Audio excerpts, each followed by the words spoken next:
What's up, guys? It's Kichter, and I just got new merch. And when I first announced this, I think some people didn't get the reference. Like, this is a joke on the antisocial social club, where it's like, you're antisocial, but you're in a social club. So this is like, you're anti-Donmei, but you're in the Donmei club, so you're not actually like, it's a whole thing. Anyways, if you guys would like to buy this, you can go check out my Teespring. The link down below is kichter.shop. It really helps support my channel. And yeah, thank you guys already so much to all the people who've bought them already. Today, I thought I would answer a question that I get asked pretty much every day. I think it's really cute when people ask me this because you genuinely want to know how I got into this crazy world, and it's a pretty easy story. So I thought I'd light the campfire, get some ambience going, and let you know how I entered this crazy world of Donmei. This starts a long time ago. Before I got into anime and got into Donmei and BL and stuff like that, I was really into Marvel, and I was really into Iron Man specifically. I would go on Omegle every night and try to roleplay as Tony Stark with people.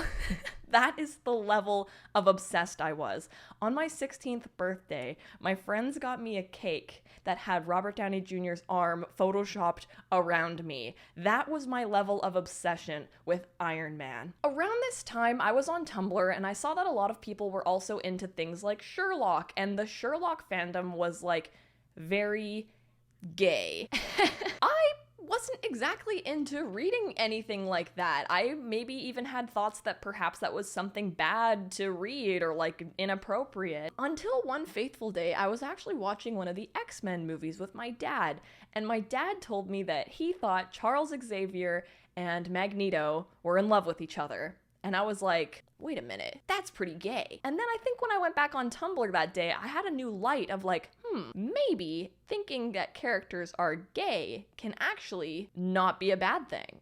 So that's all that it took. From there, I ended up trying out different ships and found out that sometimes reading a ship that maybe wasn't your OTP was okay if the story was good. And I found that in the Marvel fandom through the ship with Tony and Loki, because I was obsessed with Robert Downey Jr. and Tom Hiddleston, respectively. There was so much good content in this era of like 2012 Tumblr for Frost Iron, way more than there was for my original OTP, Pepperoni. That's what kind of got the gay ball rolling. Now, at this point, I have never watched an anime before. Never. I had a friend that I was role-playing Tony and Loki with, and they introduced me to Free. Free was my first anime, and that shit is so gay. But it lit a fire in me of something I have never felt before, because I feel like we are so used to seeing like the male gaze in movies and TV shows and anime. Seeing it reversed just tickled me in such a way that I became obsessed. And after that, I started to wonder what other content was out there where there was pretty much like fan service for girls, but also like something that's kind of hard to explain if you're not really in this world of like BL and stuff like that. We're not talking about porn. Like, this is not yaoi. It's not about anything graphic. It's about like the connections between characters that actually don't have sexism involved. And I think that that really resonated with me because I always liked the male protagonists in shows because there was way more media that I was watching that had guys in it. And so getting to see these relationships and connections between these guys that didn't have all these like sexist tropes like saving the female or the female being weak or like the girls gushing over the guys was like exhilarating. And of course, add that on top of the super fun fan service in Free, and I was like, give me more of this. So from there, I started to look into like, what is BL? Is there more stuff like this? And at that time, there was not that much good BL out to my knowledge. Like, I tried to watch Junjo Romantica, which is a perfect example of what I don't like. Like, that is full of tropes. It's full of like heterosexual sexism, even though they're both men. It's just not good. Very bad. Stay away from that. And so I dabbled into the world of sports anime, where there's like nothing really canonly gay, but you get those really strong relationships, and people on Tumblr, of course, with the beautiful use of headcanons, can make a lot of things that are probably straight seem super gay. For example, like Kuro and Kenma's relationship, or Iwazumi and Oikawa, like stuff like that was so exhilarating because the fandom pulled on such truly in-character moments to make these stories that seemed so real. And it almost made you kind of forget what the original show was about, because you could delve so deep into, I don't want to say delusions, because they felt so in character. It was as if they could genuinely happen. And I think that is in the text. Of course, if that relationship between these two guys ends up becoming romantic or not is up to the author, but to the fandom's interpretation, it seemed pretty realistic. And I was so into it.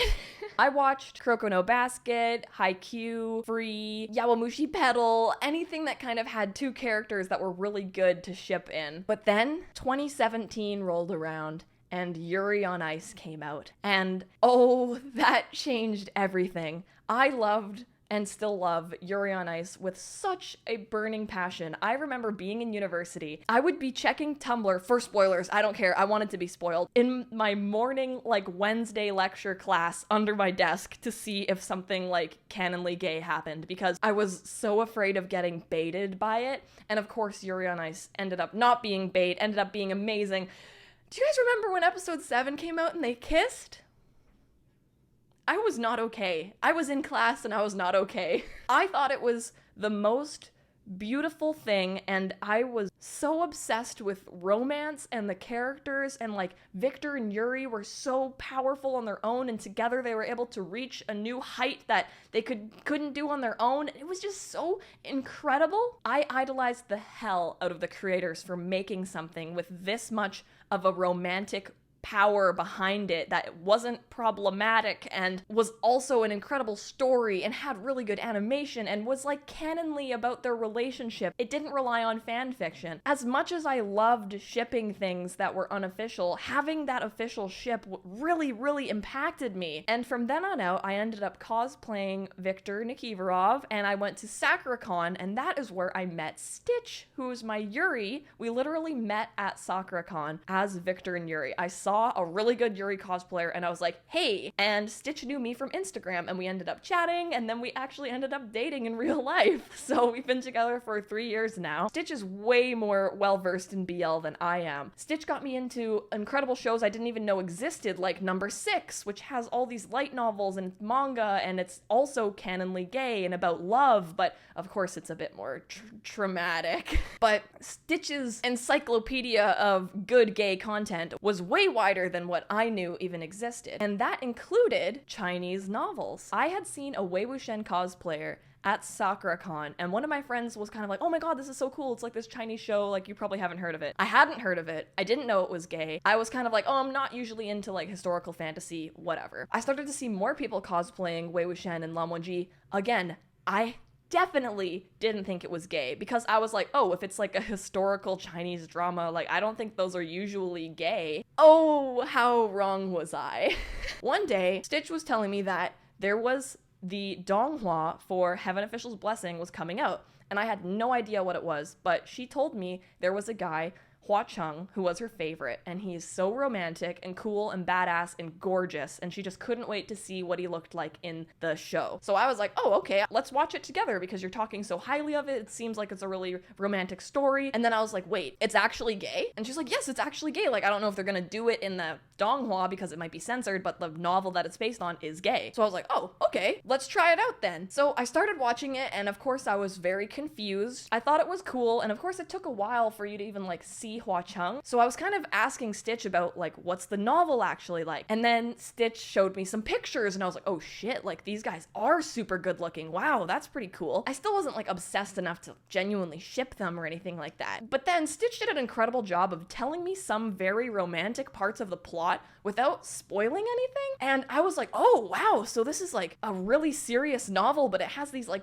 beautiful romantic sentiments in it. And then she told me about the coffin scene. She straight up told me there is a moment where they are trapped in a coffin and they're getting all rustled around by the ocean, and they are very close and on top of each other, and Lian gets a boner. And I was like, I want to read that. I want to read that so bad. The embarrassment, the angst, the romance, it's just like a titillating moment, you know? It's not about the smut for me. It's about the lead up to the smut. Take or leave the smut. But the lead up to these two people being so attracted to each other, I love. So then I was like, I'm gonna read TGCF. I started reading it and I was like, oh my god, I haven't read a book in years. I think the last book I read was like The Hunger Games. So reading isn't something I usually do in my spare time, other than like quickly reading fan fiction, right? So I felt like I didn't have the attention span for it, but then I was like, you know what? I just keep hearing about how good this is, and then I think I saw some Star Ember art and was like, okay, this art is incredible. It's worth it. I'm gonna read it. I remember I was actually walking on my treadmill, and I was like, I'll just read it while I'm walking. And I finally got to a part where it didn't seem like it was just historical drama. I was kind of expecting it to just be serious. I noticed how funny the writing was, and how they're making fun of Lian right off the bat, and everything is very tongue-in-cheek and self-deprecating, and I was like, oh, this is like genuinely really good writing. Like, I'm not just kind of getting through this to get to the romance. Like, this is really, really good.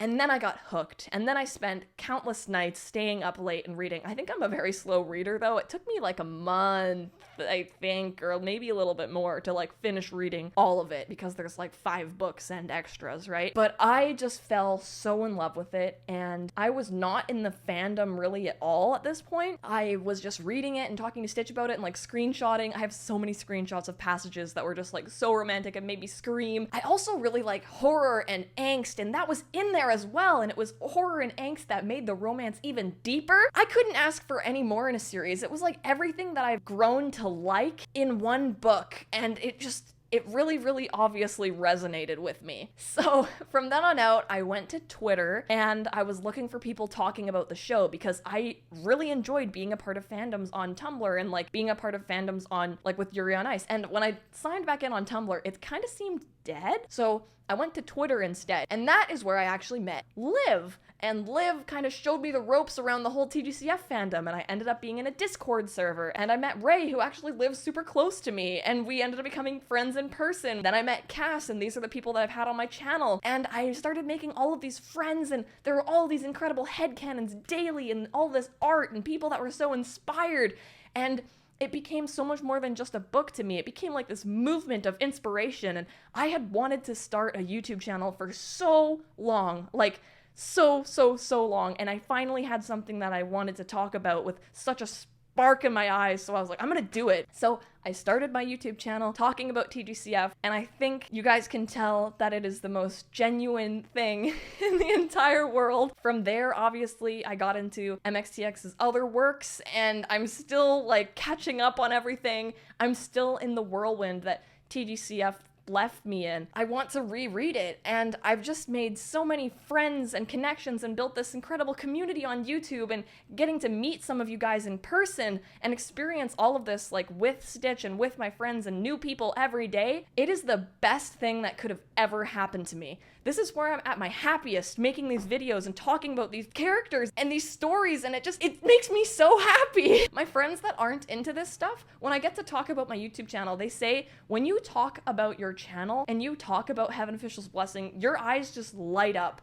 And I think it's really special that I found something that really affected me this positively and made me feel so inspired. And I'm very thankful for the fandom and the community for being such a space that allows growth, and it allowed someone that didn't even know how to say Lian's name, I'm still not good at it, to make a channel. Okay, maybe I did ban the word pronounce on my YouTube comments because it was getting a little ridiculous. But I've met incredible people like Lucy and Mayanne that have reached out to me to help me with my pronunciation, to help me order things from China, to help me build this channel into what it's been. And all of my kickflips on my YouTube membership that see that I want to do this all the time, that see that I'm making this channel into something bigger than me. It's insane to think that this all started way back on Tumblr because I wanted to roleplay as Tony Stark, and there weren't enough pepper pots on Omegle, so I decided to roleplay with a Loki. Because my dad said that Charles Xavier and Magneto were definitely gay. And so that is the story of how I got into TGCF. It's a little convoluted, but let me know if your guys' stories are similar. Maybe some of you started on Tumblr in the sports anime. I feel like Coley did a good video on the BL like pipeline of how people get here. That was my journey. Let me know in the comments what your journey was. Did you know about this stuff? Was it not as convoluted? I'd love to hear about it. So leave a comment down below, and I will see you guys next time. Bye! If you'd like to join my YouTube community and become a kickflip, you can also click the link down below and join my YouTube membership. We have members-only live streams, there's behind the scenes and special videos, and different perks for different tiers, so click the link down below to find out more. This video is also sponsored by Billy Comics, where you can read the TGCF manhwa online for free, so click the link down below and check that out.